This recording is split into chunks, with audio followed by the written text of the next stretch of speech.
Today I will tell a little bit about my story of how I became a dance movement therapist. Especially since this is such a niche field, it would have been so helpful for me if I had some type of role model, and there have been a couple of role models on social media who helped me realize that dance movement therapy is actually the profession that I was looking for. I was excited to find out that it existed.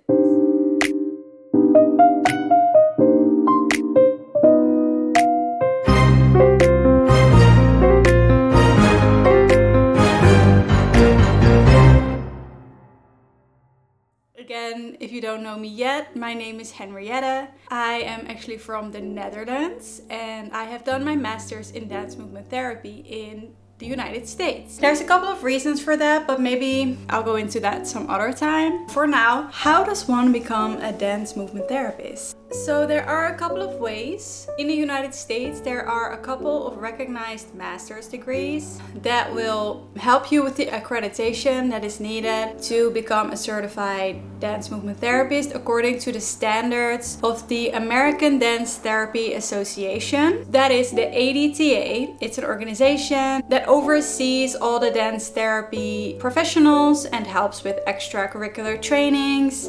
And on our website, they have listed out these master's degrees that will offer you the pathway to becoming a professional dance movement therapist. However, that is a very expensive option. If you are a United States citizen, you might not have much of a choice because no matter where you go, things will be expensive in school. However, if you come from abroad, which is what I did, it might feel a lot like to make a decision to come all the way to the United States. However, it kind of depends from which country you are. Because I am from the Netherlands, I had a lot of privilege in terms of that there were a lot of grants and scholarships available to me that I could apply for that covered part of my tuition. But even with that, I still needed the help of crowdfunding and even eventually some loans to cover all the tuition expenses. But for me personally, it has been totally worth it because I know for myself that there were a couple of reasons why I wanted to study in the US specifically. And if I hadn't done so, it just feels like I wouldn't have listen to my dreams. So, a master's degree is one option. What kind of bachelor's degree do you need in order to get into a program? They really like if you did a dance program before as your bachelor, maybe with a minor in psychology, or the other way around. Maybe you did a bachelor's in psychology with a minor in dance. That is something that I've heard a lot of people have as their backgrounds. Maybe you did dance education. Personally, my background was a bachelor's in dance education. We also had classes in developmental psychology, so I had some psychological background. Some courses, I think most courses do require that you have some background knowledge in abnormal psychology. In other words, all the DSM diagnoses and stuff like that. Basically, the biggest part is that you have affinity with movement, maybe yoga, maybe other movement practices. I think the biggest quality of a dance therapist is that they really know and understand how the relationship to your body or how movement can serve people's mental well-being and therefore also your own well-being. So it's very beneficial if you already have some sort of practice in which you cultivate that for yourself. Whatever that may look like for you. Maybe it's yoga, maybe it's breath work, maybe it is dance. And dance in the broadest sense of the word. It could be Indian dance, maybe it is Bollywood, maybe it is Afro dance, maybe it is ballet. Like there are so many ways you could go in terms of styles. Of course, there's no limit to that. Or maybe you're just very into improvisation. And I will say that the programs in the US are still mostly geared towards the more Eurocentric dance styles, meaning mostly modern dance actually. So keep that in mind, that maybe the movement language that you'll encounter in the program is definitely more geared towards Eurocentric styles. However, I will say that there's more and more awareness around more inclusivity from other cultures and other cultural viewpoints, there was a fly, and other non-white centered practices. But of course, there's still a lot of work to be done, but just wanted to throw that out there, that is something that you will encounter. Most of these programs have, of course, a full-time route or a part-time route. If you are a person that definitely needs to work a lot during the program in order to be able to afford life, which makes a lot of sense, then that is definitely an option. I think most programs have a part-time option, but you can check that out on their websites. If you are an international student, then part-time options are not available to you simply because they won't give any student visas for part-time participation. Only full-time students are allowed to get a visa to study in the US. So that is something to keep in mind, like our options are a little bit more limited. However, if you are a citizen in the United States, then there's also a third option that you could do. And that is the alternate route training. So if you click on this, you will be taken to the page with all the specific training requirements. What is important to know about doing the alternate route is that you already need to have a master's degree, preferably in the mental health field, and you just want to expand your practice with dance movement therapy. So you need to have had graduate psychology related coursework. Of course, there's always separate prerequisites you could take for this, so don't feel discouraged if you didn't have any. And then you need to take a lot of dance movement therapy coursework. Also, you need to do fieldwork, internship, and I'm not sure what observation and assessment of movement courses means, but I'm sure that is probably part of what they call movement observation in the credit breakdown. So theory and practice, movement observation, general training, group DMT, anatomy and kinesiology are all also part of the coursework when you do a master's degree in dance movement therapy. And you see the amount of credits you need to take. Some need to be taken in person, some can be done over Zoom. And if you click on the link below, alternate route course calendar, it will take you to this Word document. So for example, we take theory and practice and we find this course. So it's from August 28 to August 30. It tells you how many credits it is, how many hours. It is on Zoom. It tells you the instructor. And it's a BC-DMT. So that means that it is someone who has already been practicing dance movement therapy for 5 years or more, and they are now board certified. So I would recommend emailing these instructors because I'm sure that they have a lot of information when it comes to doing the alternate routes. They probably know much more than me. It seems like you definitely need a lot of commitment, discipline, and you need to be independent to be able to do this. But I'm sure where there is a will, there is a way. And what I would definitely recommend is going to the board of directors up here.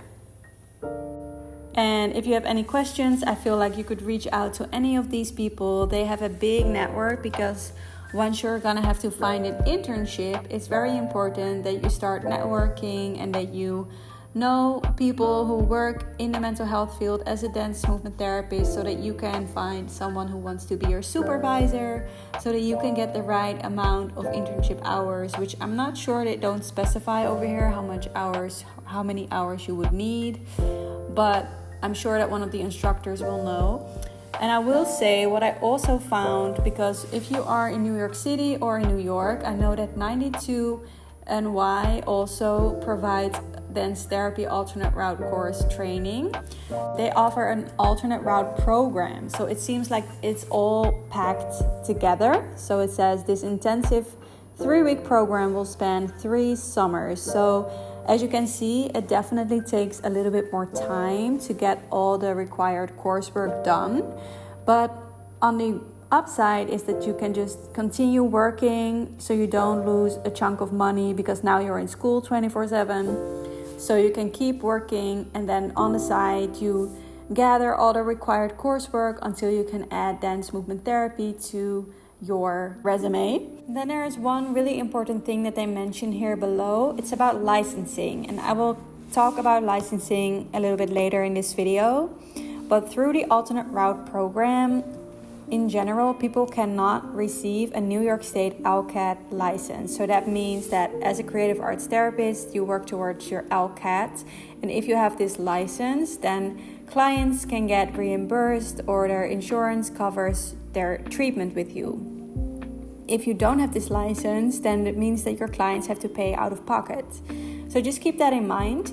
It could be that because you are already in the mental health field, since you have a master's degree in the mental health field, then that means that maybe you already have a licensing. But if you have a master's degree in dance, then this means that you won't be able to get a license to practice. You can get board certified, which is within the ADTA, but you just won't be able to get your New York State license, which you will need for the insurance purposes. So just keep that in mind.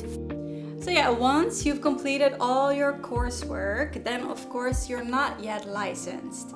And it differs per state what kind of license you can get.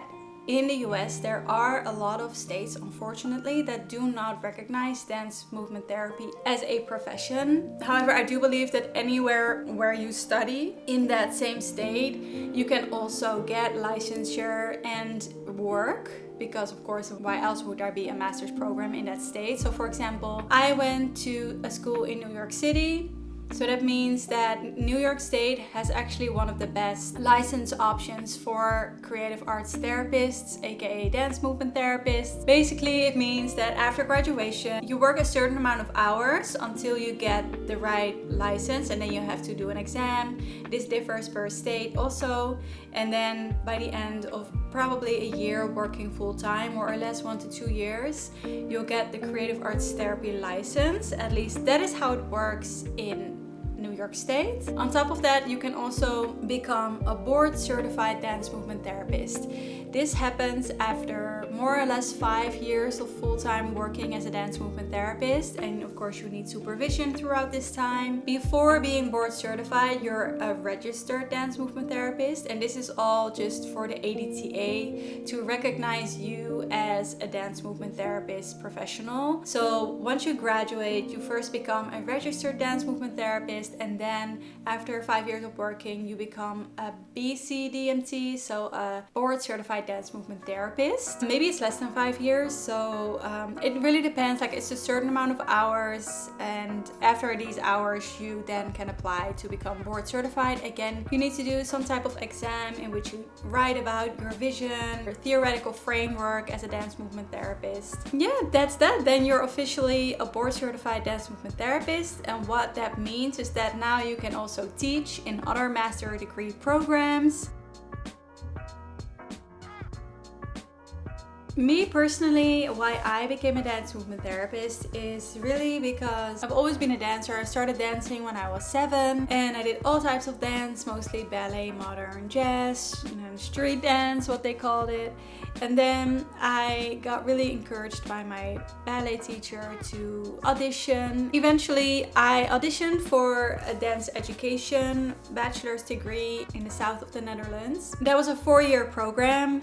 And by the end of the program, I realized that something was missing for me. A lot of the dance training felt kind of empty to me because it was all about what it looked like on the outside and how did it look in the mirror. And of course that makes sense because that is usually what dance is about. Like it's supposed to be aesthetically pleasing for a lot of reasons, and like you need to have the right technique. And it wasn't that I had so much trouble doing that, but it was more that I did not feel fulfilled. Like there was a part of me that was unhappy, like really unhappy. Especially by the end of by the beginning of the 4th year, I almost wanted to quit. And I saw it around me too. Like I saw a lot of my classmates who just kind of lost their joy and the passion for dance just because you do it all the time. So suddenly your passion becomes your work.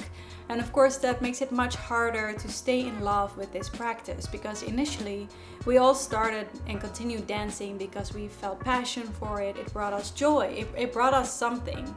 And I think I really lost what it brought me in the first place. And that's when I started teaching in a refugee center. It was really intuitive more so. At the time in the news, there was a lot about the refugee crisis in the Netherlands because there were a lot of refugees coming over from Syria at the time. I just kind of wanted to see what can dance do for them. And there's a lot that I learned so much because I think I went in it with a lot of bias and prejudice, but I'm so glad that I did because really it taught me so much about the world and about myself and my viewpoints based on where I grew up. And it made me very interested in trauma because, of course, what I didn't realize before going into the refugee center was that a lot of these people were traumatized by the war. And I think that's also what most people are concerned of in the media and in the politics is about integration and how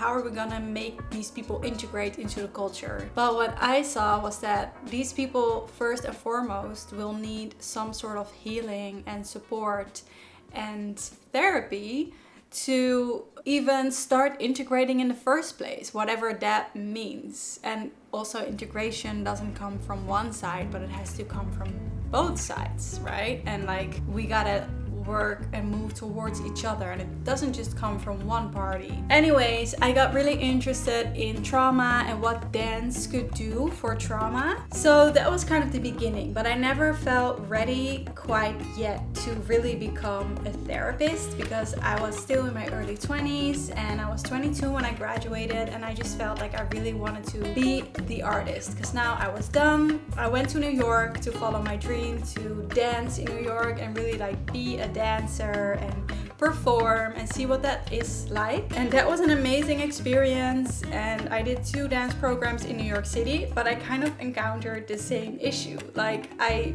trained so much, but I really didn't enjoy training so much. I just kind of hated it, to be honest.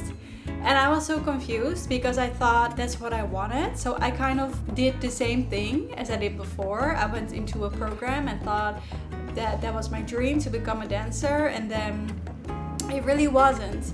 And of course, after graduation, I also taught a lot of dance classes in the Netherlands, and I definitely always felt a love for teaching and building a relationship with your students. That is something that I really enjoyed. And then in 2020, the pandemic happened and I had to go back to the Netherlands because my visa expired. I was still in the US for a dance program at that point. So I went to the Netherlands and I really took a year to sort of, I kind of had to slow down.